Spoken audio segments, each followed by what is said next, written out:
Olá, alunos queridos, bom dia. Estamos em mais uma aula de economia. Então, vamos aqui a mais um assunto interessante dessa disciplina fascinante. Tá?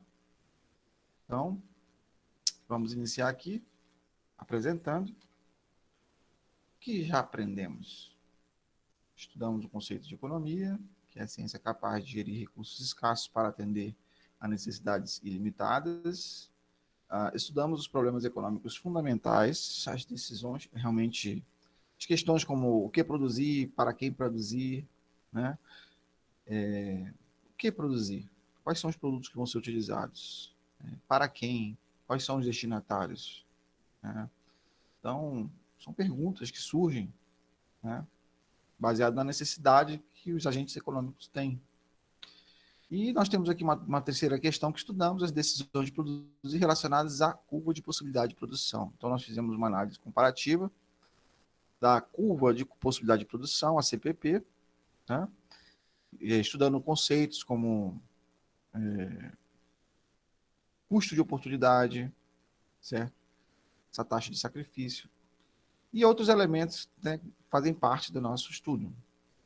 Aqui nós vemos, então, nós estudamos os 10 princípios de economia de Gregory Mankiw, outro ponto importante que nós nos dedicamos ao estudar.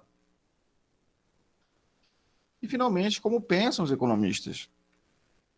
Método da estudo da ciência econômica, quais os elementos realmente que constituem a economia, quais os pontos realmente importantes para o estudo dessa ciência,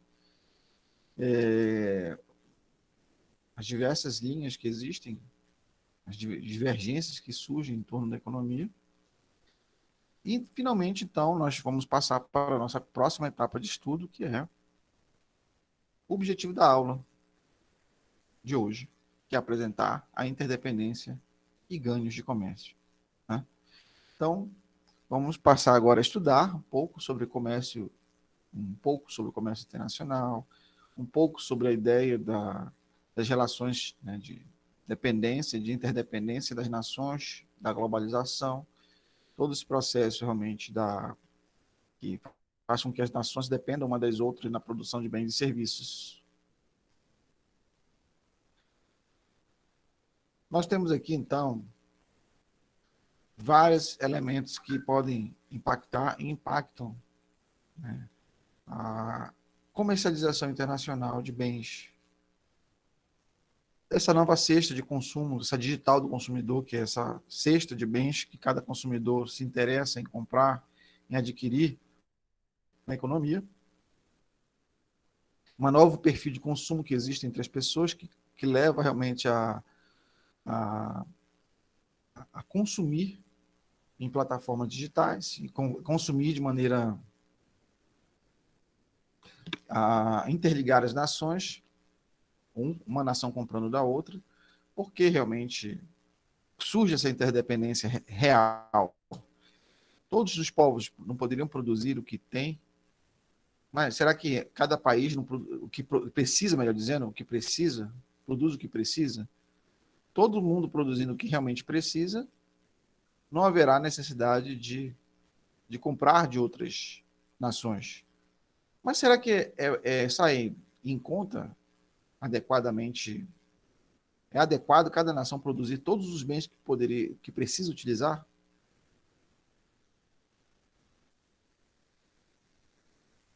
Um tempo desse, nós estamos vendo o Brasil importando respiradores. Até então não tinha necessidade, ou aparentemente não tinha tanta necessidade de respiradores. Os serviços de saúde, eles tiveram uma otimização na oferta dos seus serviços, né? Na oferta do atendimento de saúde. Houve uma maior concentração do investimento público na área de saúde. Vários bens, né, e investimentos passaram a se concentrar nessa modalidade. Mas no Brasil, mesmo assim, não poderia produzir tudo que precisa na área de saúde, não produz, até mesmo pela tecnologia que existe em torno da oferta desse serviço. Existe muita oferta de serviços diferenciadas, né, na área de saúde. Ora, recentemente nós estamos vendo um caso no qual o Brasil estava, agora, recente mesmo, exportando grãos, sobretudo o nosso arroz, para o exterior. Nós não teríamos necessidade de importar arroz, ou seja, pegar arroz do resto do mundo, de algum lugar, de algum país, como, por exemplo, a Tailândia, cogitou-se ter importado da Tailândia, para o nosso país, mas passou-se a fazer isso, a importação de arroz. Né? Por quê? Qual o motivo? Qual o objetivo disso? O que acontece para esse tipo de atitude? Né? Então, são questões que nós estamos levantando aqui, relacionadas à interdependência. Ora, os exportadores, ou seja, nossos produtores de arroz, acabam percebendo que se torna mais lucrativo exportar para quem vender para quem paga mais, e o resto do mundo acaba pagando mais. As outras nações pagam melhor pelo nosso arroz. Isso começa a gerar realmente uma interdependência, mas baseado também no interesse de cada produtor, de cada agente econômico que produz bens. Correto? A mesma coisa está acontecendo para a nossa carne. Inclusive, a China tem sido um país que tem comprado muitos produtos do Brasil. Então, está havendo uma grande dependência, inclusive, em várias áreas, várias cadeias de produção, né? Cadeia do supply chain management, da gestão da cadeia de suprimento, de vários aspectos, de vários produtos, tá? Sendo realmente exportados para a China, ou seja, a China pegando vários produtos brasileiros. Isso causa uma certa dependência da economia chinesa, acaba, né? Acaba acontecendo isso. Sim. Então acaba havendo uma melhor negociação, porque se um país como esse deixa de comprar certos produtos, é um problema para uma nação que vende em grande quantidade. Isso causa sérios problemas. E realmente tornaria caro comprar, produzir tantos bens, ou se ocupar na produção de tantos bens, determinados bens, pelo menos. Observa quantos. A China tem aproximadamente 1 bilhão de pessoas ou mais. Sabe quantos bilhões de pessoas tem no mundo? 8 bilhões. Se uma nação tem quase 1 bilhão, imagina quantas bocas para alimentar ali. Então você começa a perceber as relações de interdependência, relações realmente de comercialização, relações realmente de ganhos de comércio. Quem ganha e quem perde no comércio internacional, como ocorre realmente essas relações do comércio internacional, de compra e venda.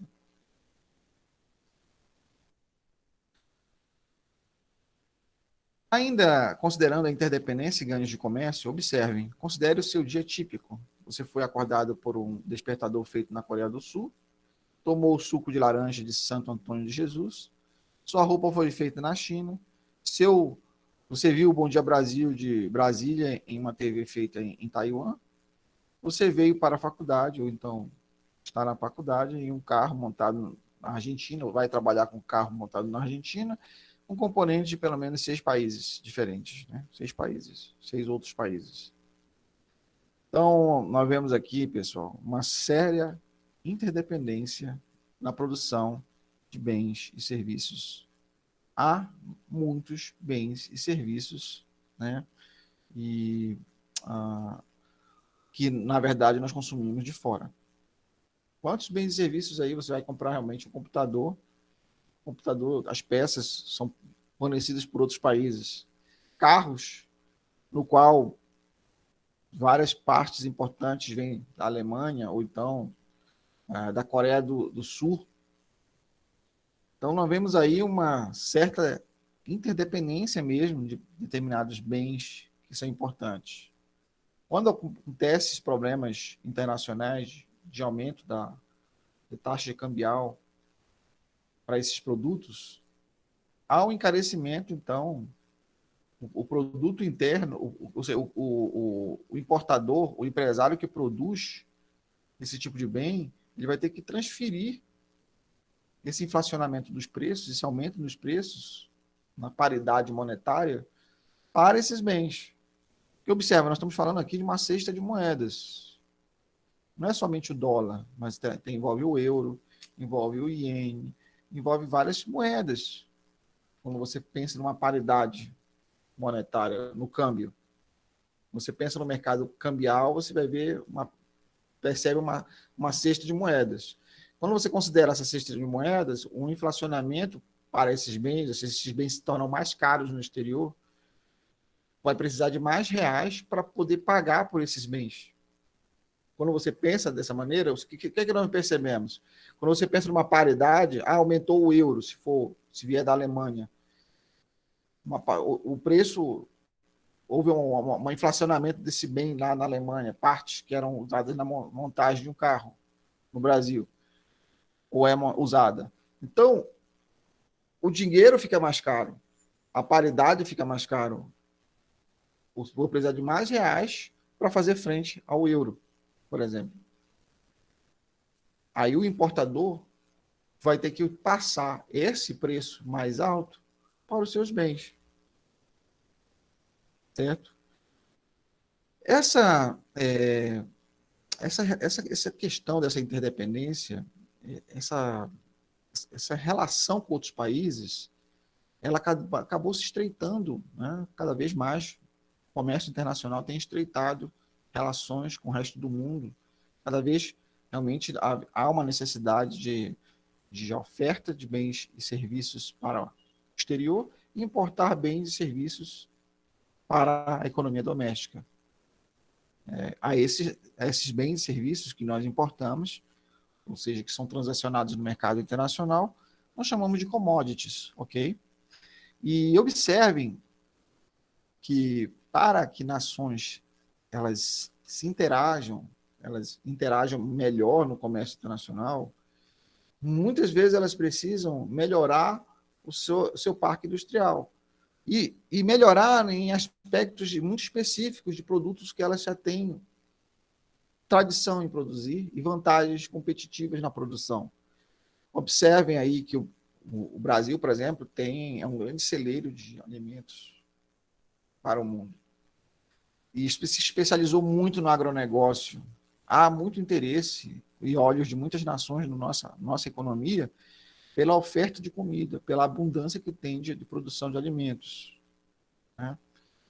E observem aí que o Fundo Monetário Internacional, nesse sentido, ele oferta realmente moeda, ou melhor dizendo, dinheiro, crédito, melhor falar, crédito, ou seja, empréstimos, para que nações se estruturem, haja uma estrutura realmente produtiva, melhorem o seu parque industrial, melhorem a sua capacidade de ofertar bens e serviços para o resto do mundo.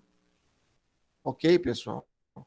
Então, há essa questão aí que envolve esse aspecto, né, realmente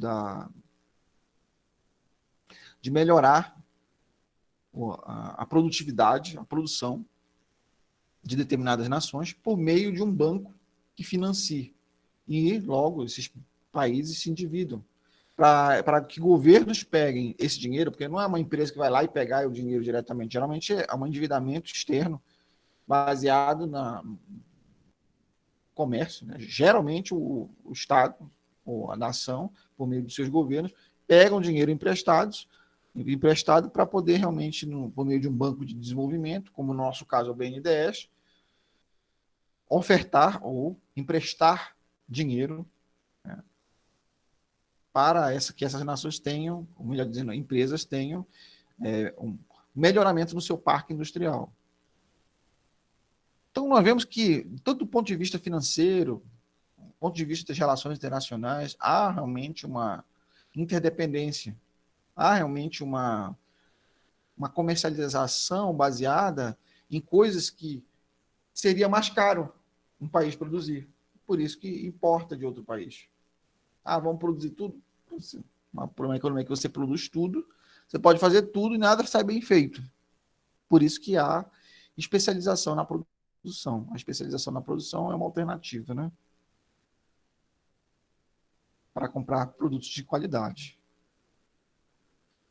Lembre-se, a economia estuda como a sociedade produz e distribui seus bens e serviços, de forma que os desejos e necessidades da sociedade sejam satisfeitos. Né? Eu deixei aqui para vocês alguns hiperlinks para vocês lerem.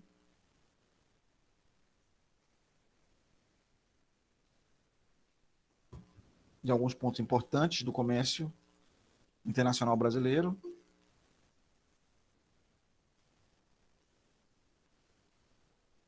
Ok? Uma coisa que é importante considerar aqui nesse conteúdo é a necessidade que existe quando nós falamos de economia. Quando nós falamos de agentes econômicos. Quando nós falamos de agentes econômicos, existem várias necessidades dos agentes econômicos. Essas necessidades precisam ser satisfeitas. Então, as empresas se organizam na sua produção para atender essas demandas. Então, a produção de bens e serviços, tanto no mercado doméstico como internacional, ela parte desse princípio. Então, tem nações que têm necessidade de quê? De mais tecnologia, de mais produtos da área de saúde, de tecnologia, ou então de transportes, ou de alimentos, como nós temos discorrido nessa aula. Ok? E realmente uma maior interdependência dessa maneira. Então, ninguém consegue produzir tudo, porque seria um preço mais elevado, mais caro, né, para produzir todos os bens que uma economia precisa.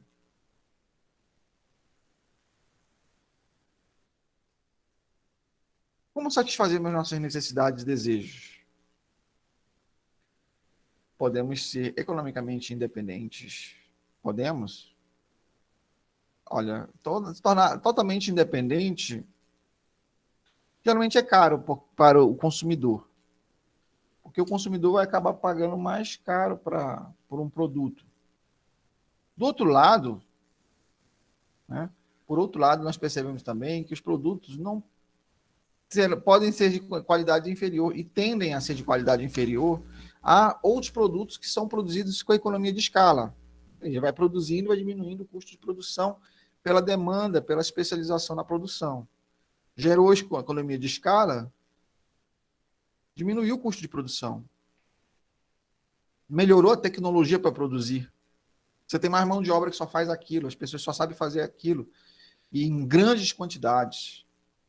Né? Podemos, então, realmente, atualmente, com a globalização, ser economicamente independente tem um custo. Um custo que quem vai pagar é a sociedade. Quem paga pela independência total é a sociedade. Imagina a União Soviética, na década de 70 e 80. O que eles tinham de produção?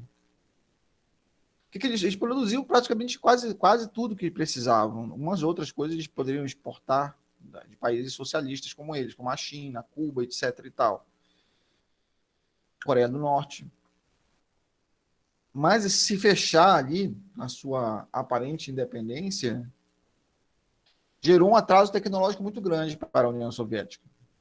Então, realmente se torna caro, por vários aspectos, você se fechar. Tem que realmente haver uma interação com outras nações. Podemos nos especializar e comercializar com outros, tornando-nos independentes. E aí, realmente, podemos? Podemos. Pode haver uma especialização? Pode. Pode comercializar? Pode. Com outros. E tentar ser independente é muito difícil, porque o PIB de cada país acaba se tornando tecnologicamente... você poderia comprar mais coisas com a moeda doméstica. Cada país com a sua moeda, com a sua economia, poderia ter melhor qualidade para a sua população você passasse a comprar com valores menores. Por outro lado, há uma outra questão que envolve essa situação toda aqui que nós estamos comentando. Os países geralmente tendem a um nacionalismo, a realmente produzir para as suas populações de maneira que dê aquela valorizada, olha, esse produto é nosso, produto nacional e tudo, mas se você produz um produto nacional que é muito caro, que vantagem você vai ter isso para pessoas que ganham salário mínimo, que poderiam realmente comprar produtos importados muito mais baratos? Os governos tentam produzir uma dinâmica de equilibrar essas relações serem mais equilibradas, por meio de melhorar a taxa de câmbio, incentivar a indústria nacional tecnologicamente, mas ao mesmo tempo buscar uma atratividade de outras indústrias internacionais. Por quê? Porque se torna mais vantajoso você consumir um produto que já tem tradição de ser produzido de um preço abaixo do equilíbrio, ou como nós dizemos, mais barato. Né? Então, o FMI prevê aqui, nós temos esse artigo que eu deixei para vocês, também para vocês lerem, dêem uma olhada depois nos slides. O FMI prevê forte desaceleração do crescimento global em 2020. Está aqui, ó. Aí você vê aqui um gráfico indicando tendência, né? Uma tendência com o mundo. Aqui realmente uma tendência a redução. Interessante, né, que há essa tendência por vários motivos. Um deles nós estamos vendo atualmente é a questão da pandemia. Então, há uma desaceleração do PIB mundial? Há uma redução do PIB baseado nessa questão aí que envolve a redução da produtividade. Imagine, pessoal, se no país, se no Brasil, nós estamos convivendo com mais de 50% da população desempregada, mais de 50%, imagine nos outros países o que está acontecendo, onde tem realmente desacelerado o crescimento. A tendência é um crescimento negativo do PIB. Imagina, pessoal. Então, nós vemos aí uma forte desaceleração, correto? Nenhum país, por mais que busque hoje em dia ser nacionalista, não, nós vamos aqui ser nacional, nós precisamos valorizar a nossa indústria nacional. Não, realmente tem que valorizar a indústria nacional. Vamos comprar produtos que sejam de produção nacional. Pô, mas às vezes você quer produzir e comprar realmente da indústria nacional para valorizar, mas olha o salário apertado que a pessoa tem. Você precisa realmente de outras indústrias venham para o país, até para gerar concorrência. Até para realmente para o empresário ele aprender a produzir com qualidade e com menor custo. Buscar a produção com menor custo. Então, são esses aspectos aí que precisam ser considerados para pensar, né, na interdependência e ganhos do comércio. Para pensar, dá para ser economicamente independente em tudo? É muito complicado nessa mundialização da produção. Quando nós falamos de globalização. Né? Então, considerem esse aspecto, certo? Há uma necessidade de satisfazer desejos das pessoas? Há. As pessoas precisam de bens e serviços, do consumo de bens e serviços? Sim. Mas essa interdependência ela é muito complexa. Aqui eu deixei também um artigo para vocês da revista de Economia. A China tem o maior crescimento em exportações de serviços, né? De tecnologia, certo? As TICs. Brasil é destaque sul-americano. Aí vocês veem aqui a charge do Brasil, saindo exportação para os Estados Unidos, Canadá, Europa, Ásia, África do Sul, certo? Mediterrâneo ali, região do Mediterrâneo e tudo. Então, vocês observam aí, pessoal, que realmente o Brasil ele tem tido até pelo menos antes da pandemia, e continua razoavelmente, sendo um país exportador, especialmente no nosso agronegócio, para vários países do mundo. Então, por isso, há realmente um grande investimento nessa área do agronegócio no Brasil. O país ele tem realmente investido, se concentrado no desenvolvimento do agronegócio. Indivíduos e países se especializam e trocam produtos como forma de evitar a escassez. Então, os países estão tentando exatamente evitar a escassez, porque a escassez de determinados produtos é complicado. Por exemplo, olha só o paradoxo que nós estamos vivendo. Vou dar um exemplo para vocês, o paradoxo do arroz. O arroz ele é um produto, ele é um bem que culturalmente o brasileiro ele come feijão com arroz. Imagina a escassez de um bem, que a escassez desse bem pode causar no bolso, na alimentação, porque arroz e feijão se complementam, é uma alimentação importante, que essenciais na mesa do brasileiro, tradição, cultura. Como isso pode afetar os políticos e a política? Isso poderia afetar as eleições? Afeta, com certeza afetaria as eleições, afetará as eleições. Poderá ter um efeito nas eleições. Sabendo isso, o que o governo fez? Ele reduziu a alíquota na compra de arroz para os exportadores, os importadores, melhor dizendo, o pessoal que está realmente importando esse produto da Tailândia ou de outro lugar. Imagina, eu até acho às vezes meio que um absurdo, porque a quantidade que nós produzimos muito arroz, consumimos muito arroz. Se eu não me engano, o Brasil produz aproximadamente 11 bilhões de reais de arroz e consome 10 bilhões, aproximadamente. Mas ainda é muito arroz, né? Não dá nem para o pessoal de fora. Aí, quer dizer, os produtores de arroz resolveram vender para fora, né? Imagina a guerra comercial que dá isso aí. Para realmente... Por outro lado, o governo se elegeu com um discurso liberal de não intervenção, correto? Beleza, não é para intervir. O que seria intervir? Controlar preços. Controlar preços sempre dá problemas, como, por exemplo, inflacionamento de determinados produtos. Controlar preço é intervenção do Estado na economia, totalmente desconexo com o discurso que levou o atual governo, né, ao cargo, né, de situação. Né? Situação significa que está agora no poder. Então, mecanismo de controle de preço, nós vimos o que aconteceu na época do governo Sarney. O cara lá fazendo a tabelinha e tudo. Isso causa uma distorção terrível na economia. Correto? Então, ao mesmo tempo, nós vemos o outro lado. Os produtores de arroz, então, querendo lucrar, crescendo os olhos para quem está pagando melhor pelo produto lá no exterior. Aí o que faz? Para realmente buscar uma concorrência e forçá-los a vender para o comércio interno, baixar a alíquota. Então, quem quiser do exterior vender para o nosso país tem vantagens na isenção, né, de imposto de importação.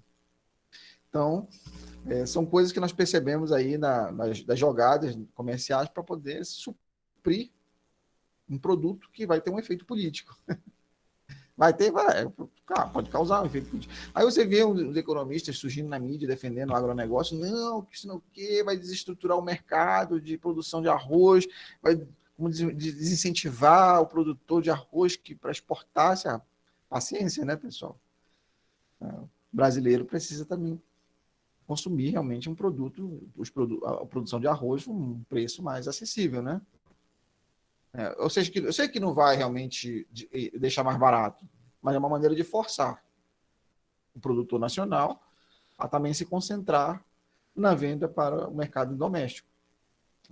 Você não controla a economia, mas, por outro lado, você acaba, como governo, dando um direcionamento, né, para o produtor nacional, né? Mas vende para cá também. Para de vender só para o exterior, né? Enfim, são coisas do comércio internacional. Indivíduos e países se especializam e trocam produtos como forma de evitar a escassez. E então, realmente, essa comercialização, essa interdependência, ela considera o que a escassez pode produzir, do ponto de vista político, econômico, cultural, para uma nação. Imagina como é que a escassez pode afetar um país, uma nação. De outro lado, nós vemos a interdependência e ganhos de comércio, mas se a observação anterior é correta, então temos duas perguntas. Por que a interdependência é a norma? Por que a interdependência é a norma?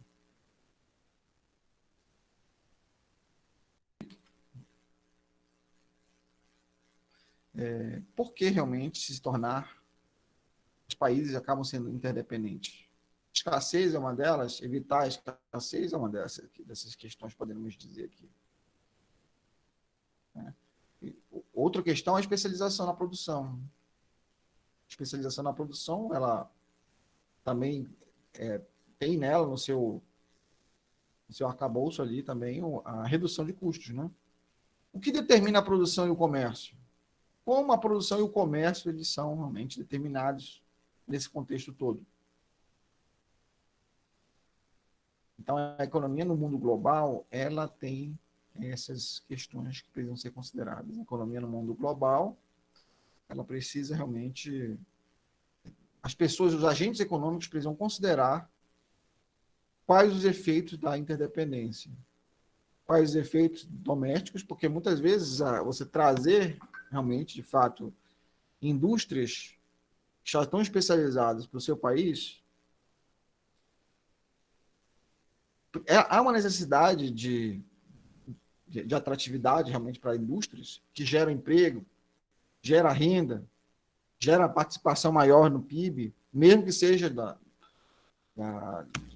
de uma indústria estrangeira, sim, aumenta a empregabilidade, o emprego, a quantidade de emprego em um país, sim, aumenta a renda, aumenta.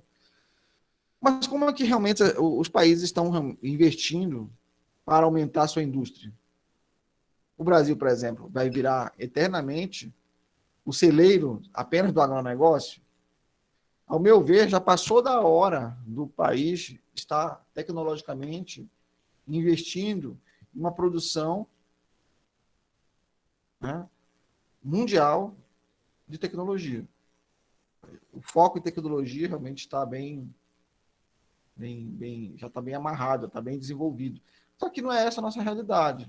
Nossa realidade, continuamos como se fosse no Brasil colonial, quase que exportando matéria-prima e importando produtos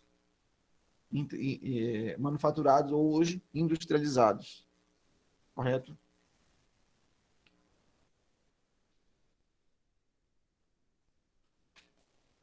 Outra questão aqui a considerar. Por que interdependência é a norma, nós falamos? Deixei também outro artigo, vocês leiam depois. Ó. Todos, eu estou deixando artigos para vocês complementarem a leitura. A interdependência ocorre porque os indivíduos estão em melhor situação quando se especializam e comercializam. Ok? É por isso que há interdependência, e a interdependência é a norma. Os países estão em melhor situação quando se especializam e comercializam. Aqui, nós vemos que há umas soluções para fomentar o setor logístico portuário do Nordeste. Esse aqui que trata o artigo. O setor portuário é importante nesse trânsito, né? No que diz respeito a transbordo, cabotagem, esses aspectos que envolvem o trânsito de grandes quantidades, toneladas, né, em toneladas de mercadorias de um continente para outro continente, de um país para outro país.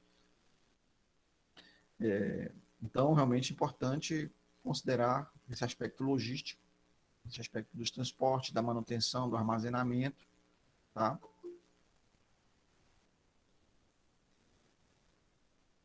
E então, a interdependência, voltando novamente ao conteúdo, é a norma, porque os indivíduos estão em melhor situação quando se especializam. A especialização, ela gera esse melhor relacionamento, né? Esse melhor relacionamento entre agentes econômicos. Então, baseado também nisso, o que determina a produção e o comércio? Ora, a produção e o comércio são determinados pelos diferentes custos de produção, custo de oportunidade de produção. Então, o custo de oportunidade, ele é um ponto importantíssimo aqui quando nós falamos, então, de interdependência em ganhos de comércio. Preço relativo, a relação, né, de especialização na produção, que gera realmente um custo de oportunidade. Se você tem especialização numa área, o seu custo de oportunidade provavelmente vai se concentrar na produção daquele bem. Todavia, dependendo do país com que você se comercializa, a sua produção pode se concentrar em bens que seriam mais caros para determinadas nações produzirem, mais difíceis. Então, aí há a questão do preço relativo, que vamos falar um pouco mais sobre isso daqui a pouco. As evidências sugerem que a consolidação do mercado continuará a crescer nos próximos anos. Os mercados têm crescido e têm se consolidado. Quando esse artigo foi escrito, foi em 2019, antes da pandemia. Vamos realmente agora observar a consolidação dos mercados dentro de um contexto de uma pandemia, né? Não sei qual é a previsão, teria que realmente reconsiderar esses estudos, mas o fato é que os países continuam comercializando baseado no princípio das vantagens comparativas que vamos comentar daqui a pouco também. Vamos começar aqui por um exemplo simplório, mas que pode ajudar muito no entendimento do conteúdo.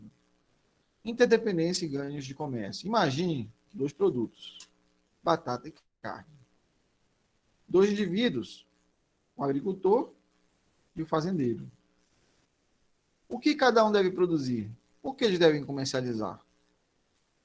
Então, nós temos aqui a charge da vaca, a produção de carne, leite, derivados, né? E a batata aqui, certo? Então, são dois produtos diferenciados. Nós estamos falando aqui de um agricultor, de um fazendeiro, né? O que pode levar à especialização de um em detrimento da especialização de outro produto? É o que vamos ver aqui também. Sendo economicamente independente, observa a situação do agricultor e do fazendeiro. O agricultor e o fazendeiro produzem uma quantidade limitada de batata e carne. Vamos agora imaginar numa economia hipotética. Cada um consome o que produz. Só consome o que produzem. Não há trade-off, ou seja, não há essa permuta, essa troca. Não há essa consideração de comprar determinada quantidade em relação a uma determinada quantidade de carne e outra quantidade de batata. Não há um trade-off. Cada um consome só o que produz. Isso hipoteticamente. Então, o que nós vemos aqui? A fronteira de possibilidade de produção é também a fronteira de possibilidade de consumo. Cada um consome o que produz, então, nós estamos dizendo que a fronteira de possibilidade deles é igual ao que eles consomem. A fronteira de possibilidade de produção que nós vimos, a FPP, né? Ou curva de possibilidade de produção, CPP, ela está ali na fronteira. Tá? Ok? Esse é o nosso primeiro exemplo hipotético, nosso primeiro cenário. Que consome é o que produz, não há trade-off. Então, nessa condição, o que é que nós vemos? Ó? fronteira de possibilidade de produção. A fronteira de possibilidade de produção do agricultor. Olha só do agricultor agora. O agricultor, que ele consome 2 quilos de carne e 4 quilos de batata. Essa aqui é a fronteira de possibilidade dele, do agricultor. Esse é o nosso primeiro exemplo. Ok, pessoal? Então, nós temos aqui a possibilidade de consumir 1 quilo de carne para 2 quilos de batata, se ele realmente querer consumir, né, a quantidade máxima. Se ele consumir, por exemplo, aqui, 4 quilos de batata, ele vai consumir quase 0 quilos de carne. No gráfico é isso, né? Se ele consome aqui agora 2 quilos de carne, ele vai consumir 0 quilos de batata. Essa aqui significa a nossa fronteira de possibilidade de produção. Ok? Agora, por exemplo,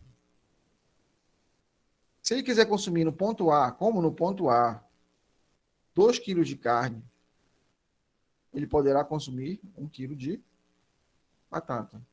Ok? Então, essa aqui é a nossa fronteira de possibilidade de produção, 2 quilos de carne, 4 quilos de batata, só que 2 quilos de carne será se ele consumir 0 quilos de batata. E realmente 4 quilos de carne, batata, né? 0 quilos de carne. Então, nós temos aqui a nossa fronteira de possibilidade de produção do agricultor, certo? Agora, nós temos aqui uma outra possibilidade. Fronteira de possibilidade de produção do fazendeiro. Como é que é a fronteira de possibilidade de produção do fazendeiro? Observa aqui no ponto 5 quilos de batata, ele pode consumir 5 quilos de batata se na função de produção, aqui ou no plano cartesiano, ele consumir apenas 0 quilos de carne. Então, 5 quilos de batata. E também ele poderá consumir 4 quilos, 40 quilos de carne, se ele se dedicar, então, na especialização de produzir carne, ele vai consumir, né, 0 quilos de batata. Então, observa que ele tem uma vantagem aqui na produção de carne se ele se especializa mais em carne. O que nós vemos aqui na fronteira de possibilidade de produção? Nós temos agora um ponto B. Se ele resolve comer mais batata e opta pela produção também de batata, ele terá que, digamos, vai consumir 2,5 quilos de batata. Observa aqui, 2,5 quilos de batata. Qual a produção dele de carne? 20 quilos de carne. Ok? Então, nós temos aí a fronteira de possibilidade de produção, agora também do fazendeiro, do agricultor e do fazendeiro. Tá bom? O que vemos aqui, então, pessoal? Uma alternância, né? Um trade-off. Então, um trade-off, então, porque existe, na verdade, uma expertise, uma especialização de produção de determinados bens para o fazendeiro e para o agricultor.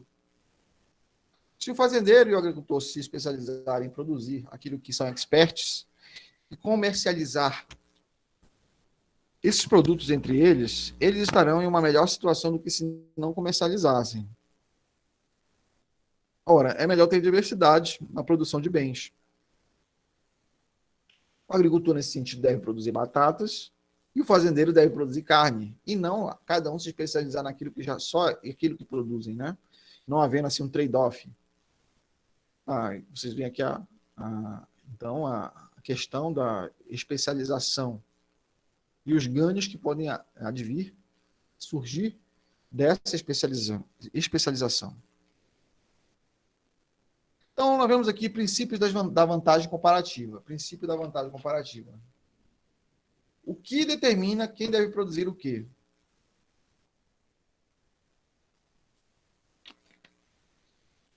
E quanto cada produto deve ser comercializado pelo outro? São as duas perguntas importantíssimas que devem ser consideradas. O que determina quem deve produzir o quê? E quanto cada produto deve ser comercializado pelo outro? Isso tudo deve ser considerado, pessoal, baseado nos custos de produção. Quem produz o que a menor custo?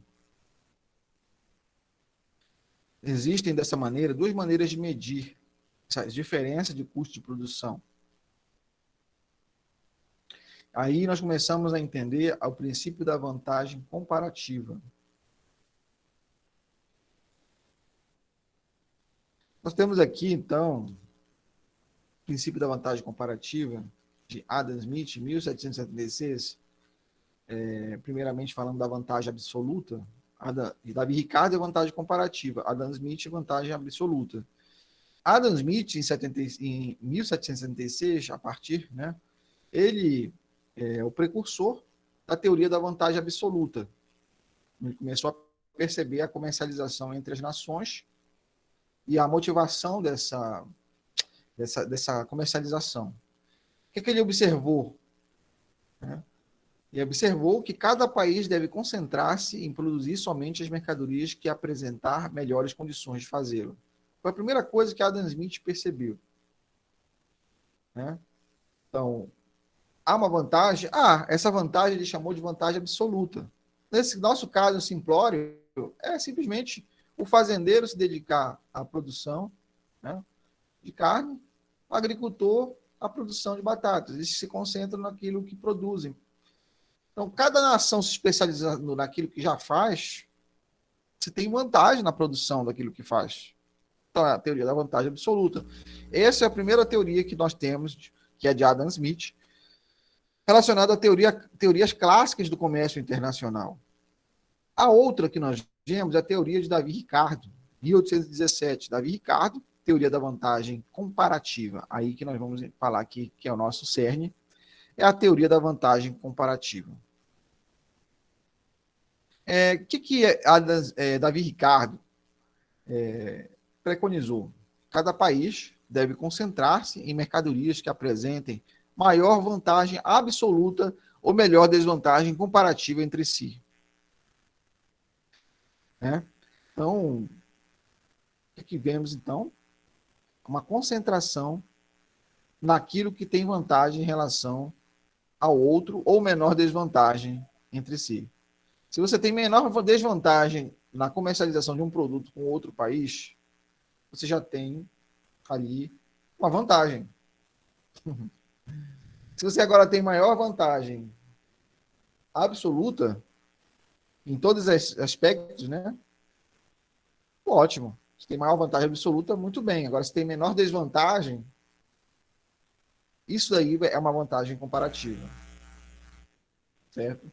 Ou tem maior vantagem absoluta ou menor desvantagem comparativa entre si. Tá?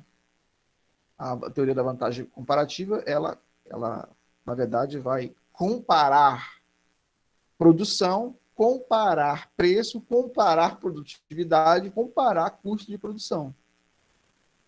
Então, essas são as teorias clássicas do comércio internacional, teoria da vantagem absoluta com Adam Smith e teoria da vantagem comparativa com Davi Ricardo. Ok. Outro ponto aqui do princípio da vantagem comparativa, medindo diferenças nos custos de produção. Horas necessárias para produzir uma unidade de um produto, carne ou batata, no caso. Então, você vai poder mensurar, quando pensar em vantagem comparativa, mensurar custo de produção, mensurar horas produzidas, unidades de produto, de carne ou batata. Ok? Você vai também mensurar custo de oportunidade, quantidade de um produto sacrificado para produzir outro produto. Então, você vai pensar no custo de oportunidade. Qual a taxa de sacrifício? O que você perde? O que você deixa de ganhar, melhor dizendo, por produzir determinado produto como nação? O que você deixa de ganhar de concentrar-se na produção de um produto que você tem vantagem absoluta? O que você deixa de ganhar baseado em produzir um produto que você tem menor desvantagem comparativa? É essa questão do custo de oportunidade que você vai considerar como nação. Observa que, na verdade, quando pensamos em comércio internacional, é um verdadeiro jogo de xadrez. Tem o rei, tem a rainha, tem os peões, tem ali os bispos, a torre, e Cada nação quer dar o seu checkmate, que não significa, na verdade, simplesmente derrotar a outra nação, necessariamente, com quem você está comercializando, né? Mas, pelo contrário, você vai buscar ali cooperação, e às vezes o checkmate se relaciona com uma guerra comercial com outra nação, né? Hoje nós estamos vendo uma guerra no comércio internacional, uma disputa no comércio internacional entre Estados Unidos e China. Está visível, certo? Essa questão aí, sempre buscando vantagem absoluta e comparativa nas suas relações comerciais, né? Então, nós temos visto, estudado, que a vantagem absoluta, ela descreve a produtividade de uma pessoa, né, firma ou país em relação a outra. É isso que é a vantagem absoluta. Há um produtor que consegue produzir um produto utilizando-se de uma quantidade menor de insumos, disse que ele tem vantagem absoluta na produção daquele produto. Certo? Então, você consegue produzir com eficiência. Você consegue produzir mais utilizando menos insumos que outras nações utilizariam. Isso é eficiência na produção. Certo? Então, essa questão aí que precisa ser considerada da vantagem absoluta. Outro ponto aqui, agora, relacionado à vantagem comparativa. Compare dos produtores, levando-se em conta o seu custo de oportunidade. O produtor que tem a menor oportunidade de custo, disse, tem vantagem comparativa na produção de um produto qualquer. Ok? Então, a vantagem comparativa, nesse sentido, surge dos menores custos, dos menores preços, certo? Você consegue produzir com determinado produto também com menos quantidade de insumos, certo? Menor custo de oportunidade, melhor dizendo, né? Menor custo de oportunidade. Um país pode ter menor oportunidade de custo em determinado aspecto de uma produção. Nesse sentido, uma nação pode ter vantagem comparativa na produção por ter um custo de oportunidade melhor. Né? Um custo de oportunidade que privilegie outra nação. Então, as nações, elas consideram seus custos de oportunidade. O comércio internacional, ele vai considerar o custo de oportunidade. Quem tem vantagem comparativa? O agricultor ou o fazendeiro? No nosso exemplo. Uma pergunta que fica para nós. Né?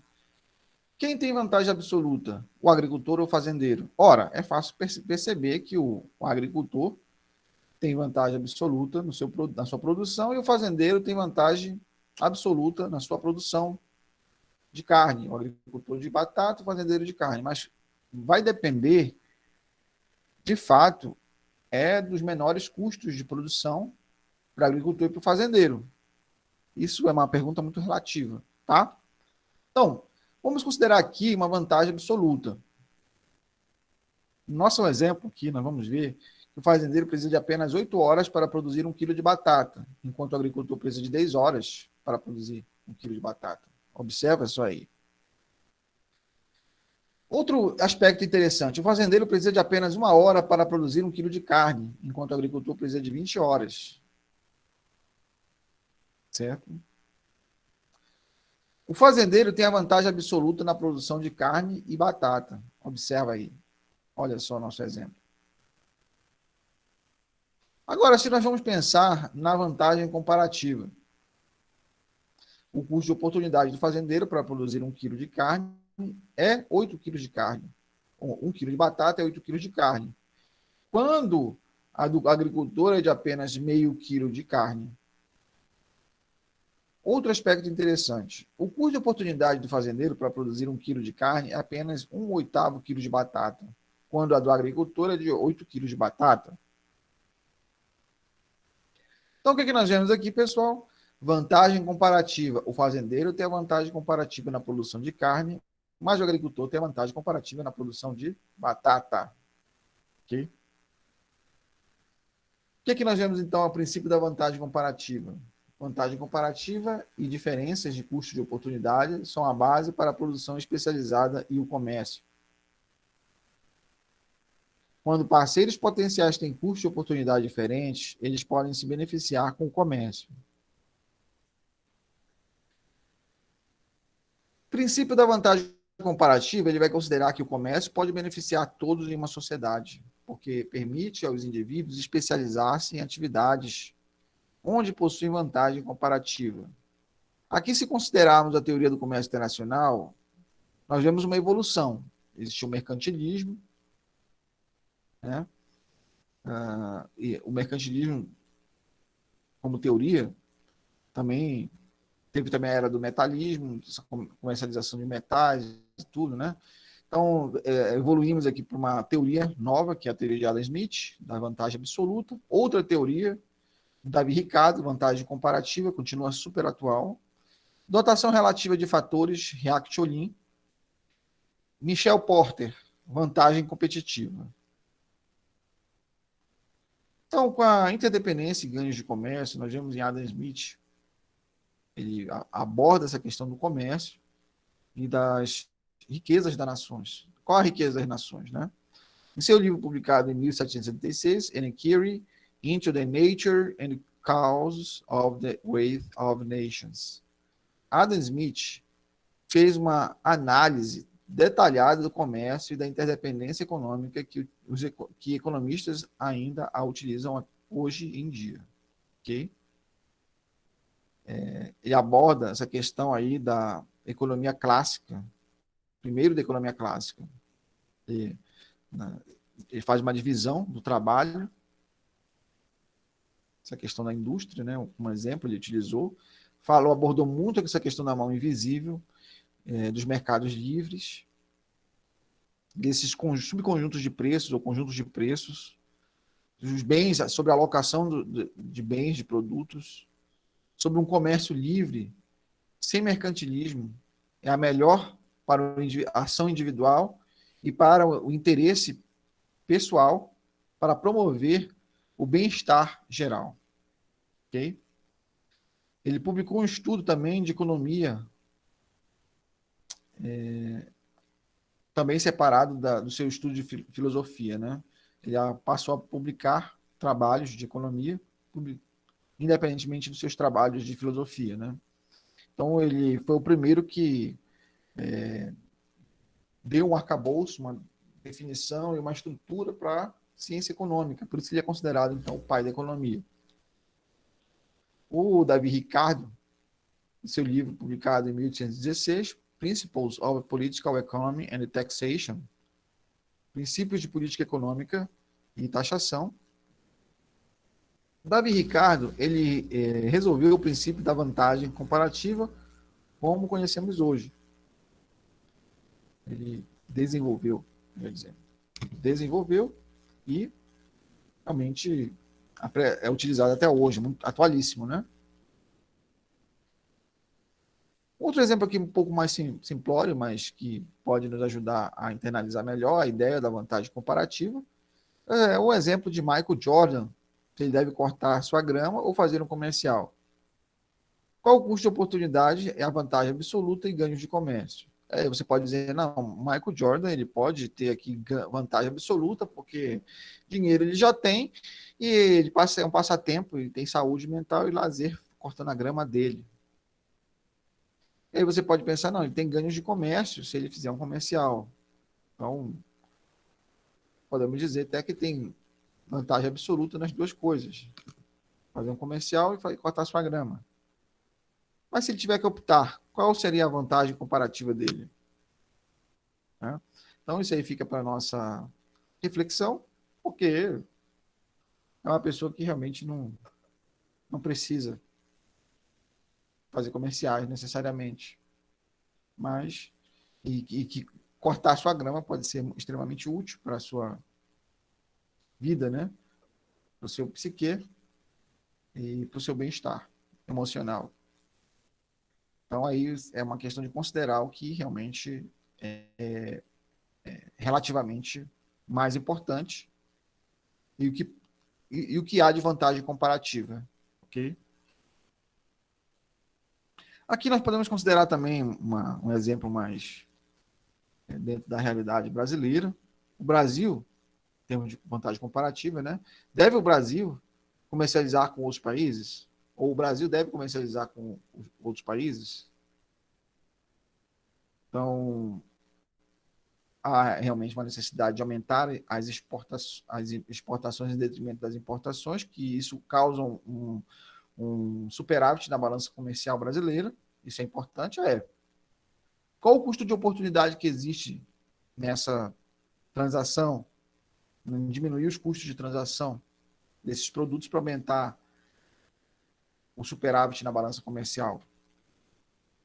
Então, aqui nós vamos considerar interdependência e ganho de comércio. Quem deve produzir o quê? Interdependência e comércio são desejáveis, pois permite a todos obter uma maior quantidade e variedade de produtos. Aí está ligado ao princípio da vantagem comparativa. Tá? Então, interdependência praticamente é a regra,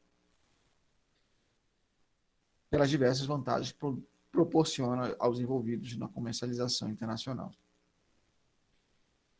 Outro exemplo aqui que podemos considerar é 2 unidades de comida devem ser dispensadas para produzir um carro. Você vai deixar de comer 2 unidades de comida para produzir um carro. Mas só meio carro deve ser dispensado para produzir uma unidade de comida. Tá? Isso aqui é um primeiro exemplo de custo de oportunidade, relacionando comida e carro. O Japão, ele tem uma unidade de comida. No Japão, uma unidade de comida deve ser dispensada para produzir um carro. E um carro deve ser dispensado para produzir uma unidade de comida. Tem uma vantagem igual, né? O Brasil deve produzir comida. Tem vantagem comparativa na produção de comida. E o Japão deve produzir carros, porque tem vantagem comparativa na produção de carro. Se você for pensar num comércio entre Brasil e Japão, né?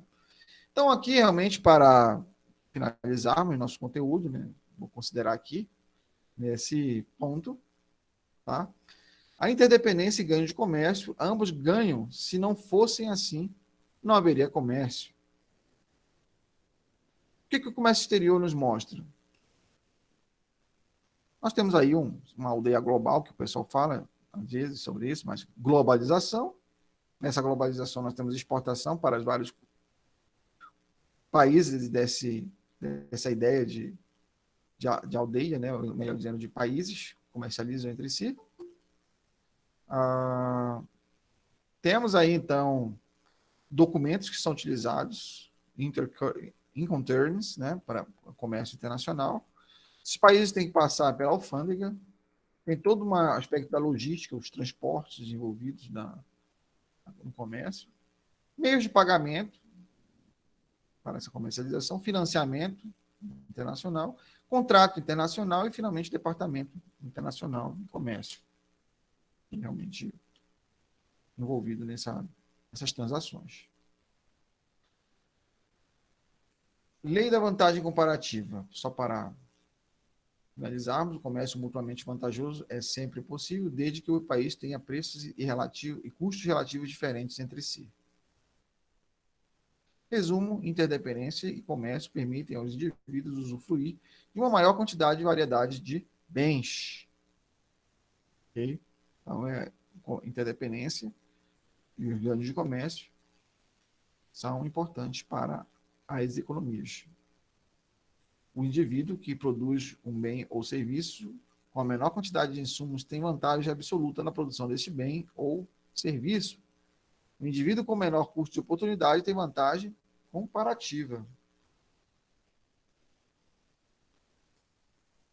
Os ganhos obtidos através do comércio são baseados na vantagem comparativa e não na vantagem absoluta. A vantagem comparativa aplica-se tanto a países quanto a indivíduos e firmas.